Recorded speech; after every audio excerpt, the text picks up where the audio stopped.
Hello, everyone. Kathia Woods, Cup of Soul Show here in the United States, out of Philadelphia, but I'm currently in LA. So that's how life is. Como vai? Tudo bem? Espero que vocês estão bem. Não faz diferença. Pode fazer em português. One of the things that I really loved about this film, it's a complex thing. It's not very clear. So first I wanted to ask, what made you say, okay, I want to make a film about this? I know you were interested in human trafficking, but it's one thing to say, hey, I have an interest in a subject matter. It's another thing to say, okay, I'm going to make a film about it. That's a really great question. And for me, I was in post-production of my first film, Socrates.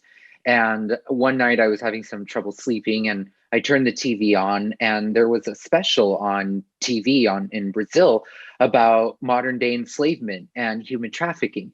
And I was really shocked by the footage because here we are in São Paulo, which is a global alpha city. The footage I saw was filmed in the 21st century and it was of a young man in a factory and he literally had a chain around his ankle and he was forced to work in this factory. And I just couldn't believe that enslavement like that still existed. So I really dove in and I started to read absolutely everything I could get my hands on. I spoke with a journalist who's dedicated his career to covering the topic. And finally, I shadowed a friend of mine who had partnered with the UN and Brazil's Department of Labor to actually speak with and interview over 60 people who had survived human trafficking and modern day enslavement. So for me, that was the point at which I said, I have to make this film because I met with all of them and I heard their stories firsthand. And it just really struck me to be in the same room with them, look them in the eye, hear everything they had to say. And I was really encouraged by their strength and resilience to really want to tell their story and make a difference. I thought it was very humbling and beautiful to see that. And that's when I said, no, I absolutely have to make this film. English. So the question is why I wanted to be a part of it, right? Well, the subject matter just caught me like off guard and like right away. I read the script and I was first shocked, moved, and curious. I researched a lot and became even more shocked and more moved. I had a meeting with Alex where he told me, where this film was coming from and his experience and the film he wanted to do. And I couldn't get out of my system. Basically, it was too powerful. The part I had doubts, porque era um personagem que não estava exatamente escrito para o meu physique, e eu tinha dúvidas. O Alex me incentivou muito, dizendo que exatamente por eu não ter um physique óbvio para esse personagem, era algo interessante, que eu poderia acrescentar coisas muito interessantes para esse personagem. E eu acreditei nisso. E comecei o processo de pesquisa. Usually when I start my process, I like to suspend any kind of judgments and try to be as more open as possible. This is based on true story in real life. I want to be very respectful. I grew up in a middle class family, and I'm playing a character here that comes from the slums and was miserable. And I had to get close to this and talk to people and try to experience as much as possible with all the limitations that, of course, I had. And just to start the process.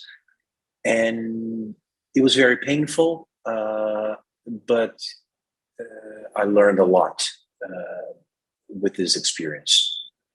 Outstanding. Alex, let's talk a little bit about Christian, who plays Mateus. There is, he's leaving home to change the quality of life for his family, which is very common in Brazil, where people leave a rural area to come to the city to get a job and to improve the quality of life for their family. And he arrives in the horror show, and he's trying to figure out how to survive within that enclave. And at the same time, how do I make lemonade out of bad lemons, right? So what made you choose Christian for this role? Because it seems as though like you more or less, the reports say you more or less shaped it around him. So what was the inspiration? What was it about him that said to you, okay, I want this young man to play this character, and I want it to be more formulated towards his physicality? Yeah, well, before I talk about Christian, I'll just quickly answer about Rodrigo. He's made a career out of playing such diverse roles. So, of course, we have all of his Hollywood appearances, but all of his Hollywood roles are very diverse. And then if you look at his independent films, like playing Lady Di in Carandiru, the Hector Babenco film, who is a trans sex worker, and learning Russian and speaking Russian for a translator. From the get-go, I knew that he could do anything, and that if he accepted the role, he would do something really incredible with it. And what I love about his performance is that he's still Rodrigo, he still has that charm and that presence, but he completely transformed himself physically, and he never judged that character. I know it's very tough to do that and to take on a role of that dimension. And then in terms of Christian, it's true. Unlike Rodrigo, who I sent the script to and it was ready, with Christian, we discussed him being in the film before I even started writing it. And that's because I had worked with him on my first film, Socrates, and I had auditioned 1,000 young men to play that role, and he beat them all out, and he just did such incredible work. And he to this day, he's still the first and only Brazilian to get a Spirit Award nom. So here he is, 18 years old, competing with Ethan Hawke and Joaquin Phoenix. And it's just incredible for any Brazilian to do it, but I'm especially proud that he's a Brazilian young man, a person of color from the low-income communities where I filmed Socrates. So I think that just goes to show that we need more diversity in our roles. And what I loved about working with him on the role is he really brought a lot to the table. Like, there's a beautiful prayer scene where he's praying for one of his friends. That was actually from Christian's actual religion. So he brought that prayer to the table. He came up with all of that. But I also think he transformed himself in a big way too, because even though he understands the world of low-income communities from having spent so much time in his childhood in that and in those places, different from that, which he's from a very urban place. This is a very rural setting that he comes from. So he actually went with the other young men playing the roles, and he spent a week with them in a farm, learning how to do all of the farm work and seeing what that kind of life is like. And I asked them to please not bring their cell phones. So I think that also helped them get into character.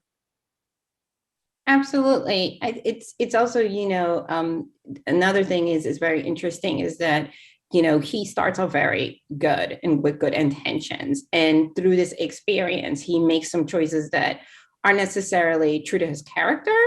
But again, he's in survival mode, and he is trying to reconcile, for lack of a better word, on doing the things that he's doing. Like, in his mind, he's like saying, oh, I'm trying to survive. But at the same time, it is disturbing to him. Did you want the audience to feel that tension, that internal conflict throughout this film? Not only did I want them to feel that tension, but that's something that I discussed at great length with Christian while we were building that character together. And we both felt that at the end of the day, this is a person who will do anything to provide a better life for his family. It's the reason he left in the first place. And the choices are so limited for so many Brazilians, given the massive social inequalities in Brazil, which consequently also happen in the entire world. And I think that beautifully mirrors Rodrigo's character in a way. Absolutely. Gentlemen, amazing film. Best of luck. Foi prazer.